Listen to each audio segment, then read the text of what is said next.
পটল চাষ পদ্ধতি কিভাবে পটলের মাচা বা জাংলা তৈরি করবেন, কখন পটল চাষ করবেন, পটলের চারা।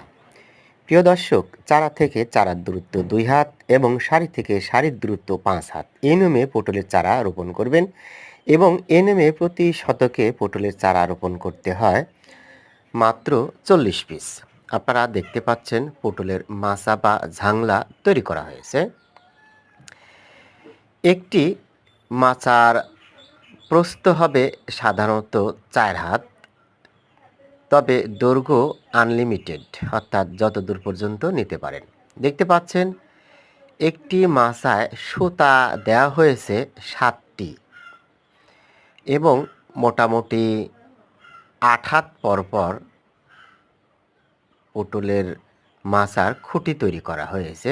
অতঃপর সুন্দরভাবে শোলা বা পাটখড়ি দিয়ে মাচা তৈরি করা হয়েছে। আপনারা চাইলে মাটিতেও পটলের চাষাবাদ করতে পারেন, তবে মাটিতে পটলের চাষাবাদ করতে হলে আপনাকে গাছের নিচে বা মাটির উপরে খ্যার বা বিচুলি বিছিয়ে দিতে হবে। নিচে দেখতে পাচ্ছেন জাল টান করে দেওয়া হয়েছে, জাল বেয়ে বেয়ে নিচ থেকে গাছগুলো উপরে উঠে যাচ্ছে, আপনারা দেখতে পাচ্ছেন। যারা পটল চাষ করতে চান আমাদের কাছ থেকে চারা সংগ্রহ করতে পারেন। সাধারণত ডিসেম্বরের শুরু থেকে পটলের চাষাবাদ শুরু হয়, চলে এপ্রিল পর্যন্ত। পটলের চাষাবাদ ব্যাপক লাভজনক, যদিও বা প্রাথমিক পর্যায়ে একটু পরিশ্রম বেশি।